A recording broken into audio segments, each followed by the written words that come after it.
Alrighty, this is my process for making a bail handle for a vintage Sportsman grill, and also a Portland Foundry grill. Difference being the Portland Foundry is a little bit smaller, but really it's the exact same design. Anyway, I developed a way of making these things because I collect the Sportsman grills, and I have a lot of them, and quite a few were missing the bail handles. So I designed a way to make the bail handles for me, and it turns out other people needed some.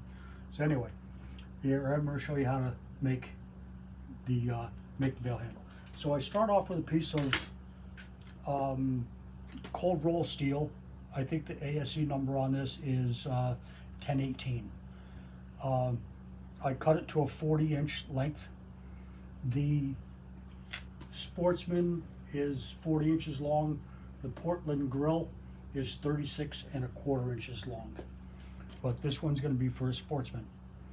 So anyway, I cut it to length. I square up the ends, put a little bit of a chamfer on the ends. And here's the gizmo that I made. It's a two-part. It's a multi-function gizmo, and let's show you how it works.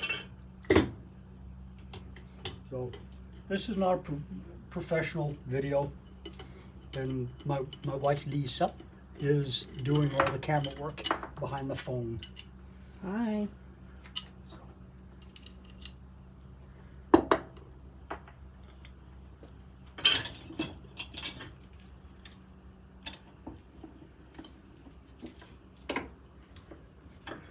So this thing here, first thing we have to do is we have to get a 1/4-inch Allen wrench. Hopefully I have an Allen wrench. There we go. So this is set up to do two things, well, a number of different things. I have a stop set up here and a line scribed on the base. What you do is you put the piece in up to the stop, line it up with the scribed mark, clamp it down. And if you, by the way, if you're doing more than two, more than two, three of these things, this sucker gets hot. So you gotta probably wear gloves. And this bolt that's in here, it has the right radius because you want a nice tight little bend in the part right here. So what I have to do is take an oxyacetylene torch, and instead of heating up a piece that big, because that'll give you a big sweeping radius, you want to keep that radius nice and tight. So what you have to do is only heat up a little portion of this right here and then bend it around that. And you have to do it with heat. You can't do it cold. This part right here, which is removable, is the gauge, because there has to be a specific angle between this part and this part. So all you do is you bend it so that it becomes parallel with this little part here. So let's see if my torch still works. All right.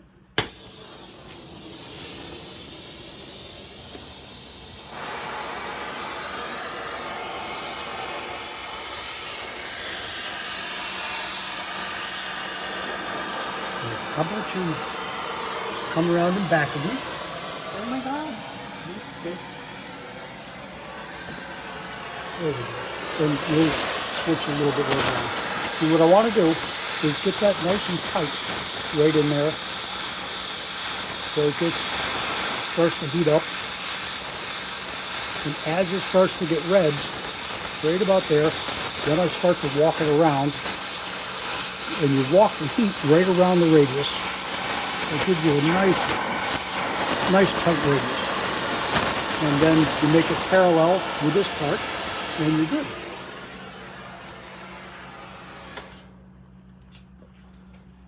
Alrighty.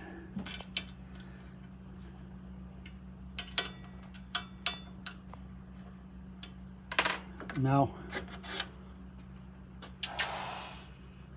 here we go.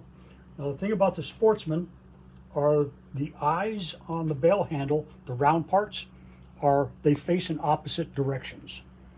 So if I'm going to be bending this one this way, I want this one pointing that way. The Portland Foundry grills, they are facing the same way.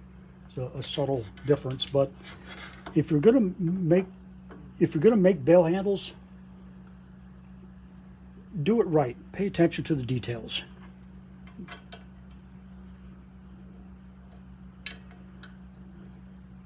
And what I do is if I'm making 6 or 8 bail handles at a whack, I'll do this process for all of them and then move on to the next process.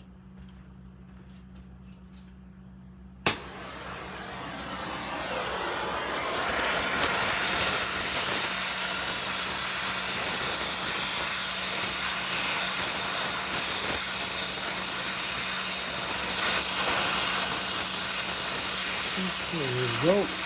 Get red and start walking it right around the radius.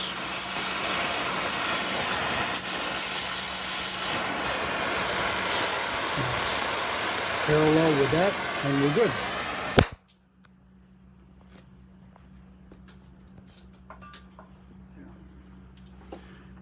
That's it for the oxyacetylene portion of our program.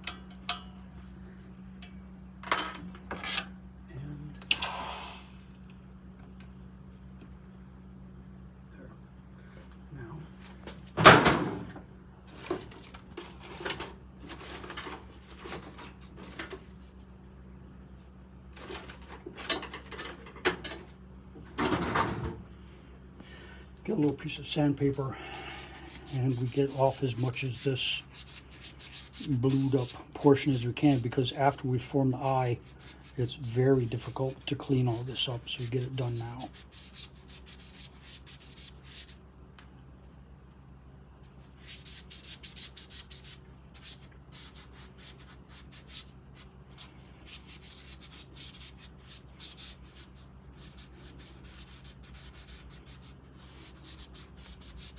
Okay, there we go.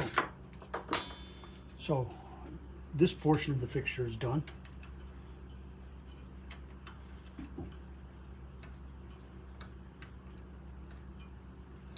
There we go.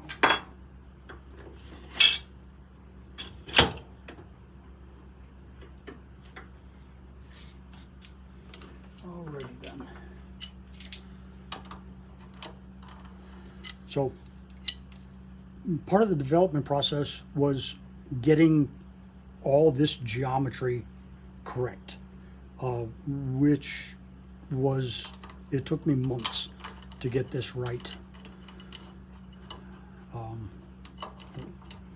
Forgot a part. Not gonna work very well without that part. And these parts, they just sit there. They're not fastened in at all. So you screw that in. It's just a shoulder bolt. You screw it in until it's kind of finger tight. That's all you need. So now take the part that you just made,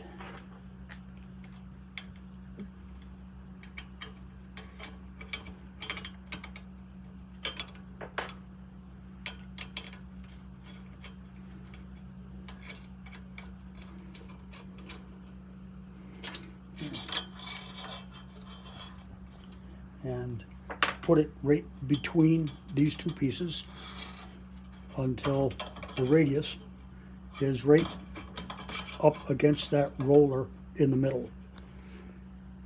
And there's another line scribed right here in the gizmo, the fixture, jig, whatever, and you have to get this rod lined up with that scribed line.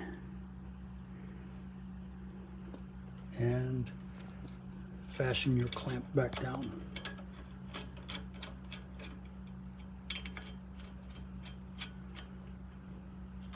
There we go. So that's tight up against the roller. See, now that can swivel. Now you tighten this down so it secures that end. And let me get a smidge of WD-40.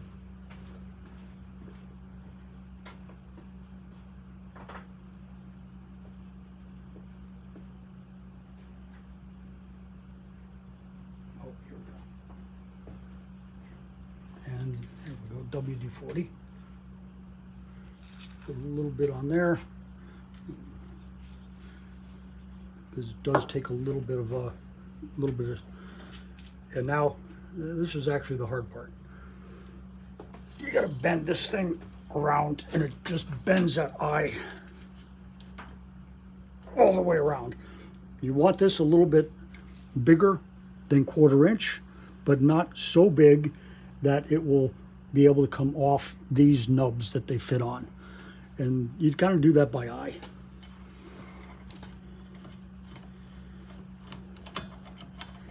Oh, took me a long time to get this geometry correct, so that the eyes come out the same way every time.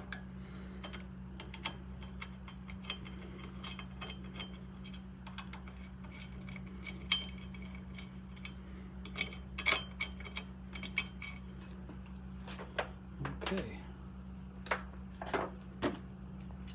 And we put our lever back on there. Is it lever or lever? American or British? In this case, both. I see lever.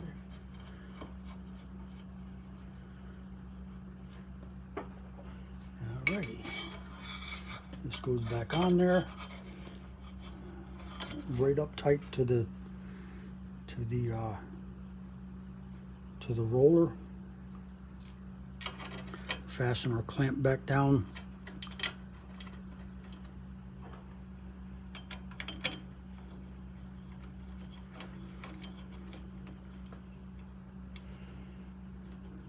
Make sure it's lined up with our scribed line.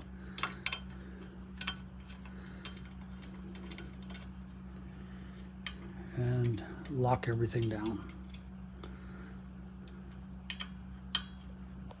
Go. A smidge of WD-40. And roll that around.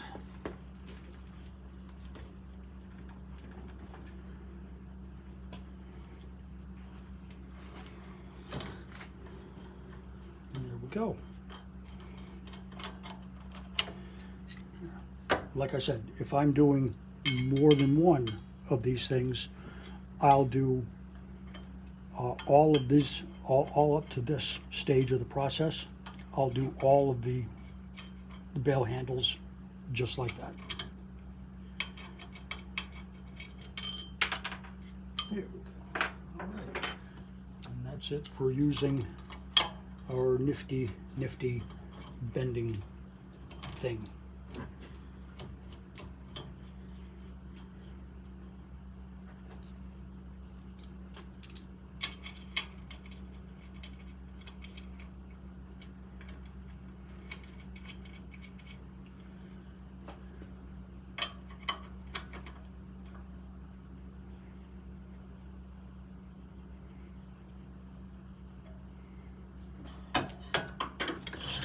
There we go.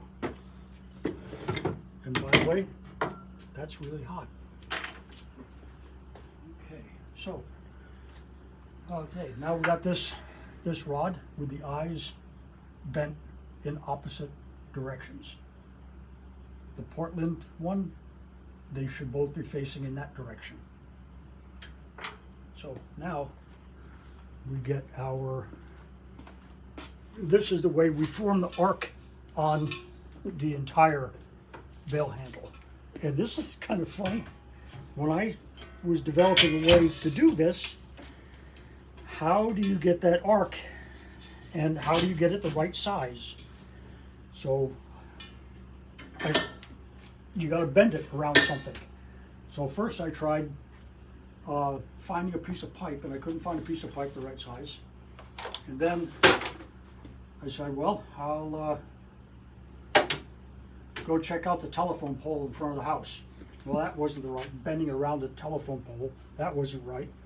And I tried bending them around a tree limb out in the backyard for a bunch of different trees. They weren't right. And then I said, hey, what about this? And I went and I got a 20-pound propane cylinder that you would use on your gas grill. And it is right spot on the money, perfect. So I want to get this about right in the middle.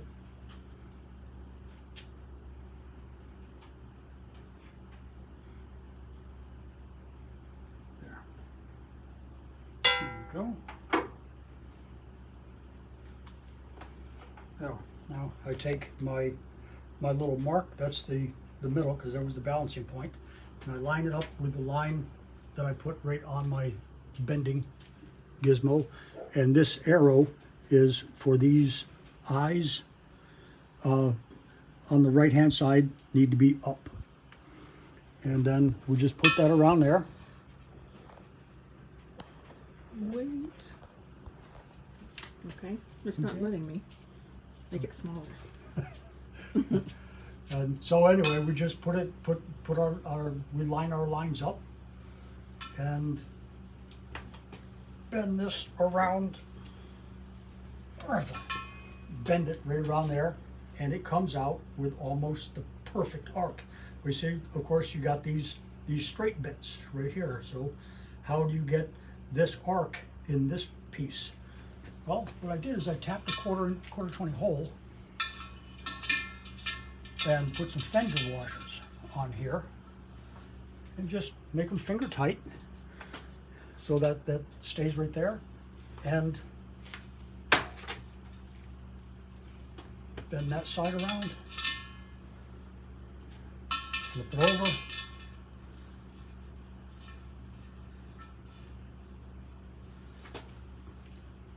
bend that side around, and Voila. you've got yourself a bail handle. Now it needs some fine tuning, but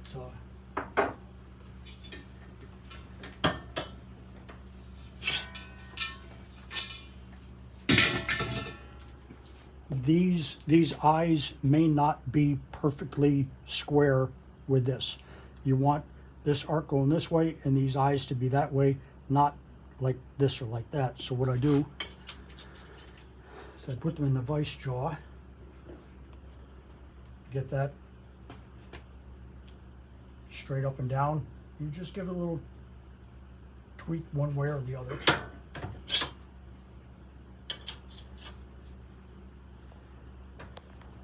Yeah, this one's way off. And there. Now they're 90 degrees to the arc. So this is actually a very important part right here. And before you ship it out to a customer, you have to make very, very sure that this is adjusted properly. You want it adjusted. You don't want it so that it flops around left and right, because God forbid you have one of these things out to a customer and he's carrying around a whole bunch of hot coals and it slips off the bail handle. You all got yourself a world of problems. So you adjust it properly so that it wants to squeeze this is the fire bowl. So there's no play left and right. And I keep a fire bowl here just as a test fixture. And see how I have it adjusted so that it's less than this distance. So you have to spring it out a little bit to get it to go over, and there's no left-right play. Okay, anyway, that's a bail handle. Now what I also do is I take a file, there we go, and if you could see right here, I don't know if you could zoom in on that, but what happens is during the forming process, it swages the metal and it leaves a little like cup right here. So what I do is I take a file and I blend all this in nicey nice, and then I take a piece of sandpaper, and I go over it just so it looks pretty and that there are no sharp edges whatsoever. You gotta do that on both sides. So anyway, that's it for making the bell handles. If you got any questions, contact me.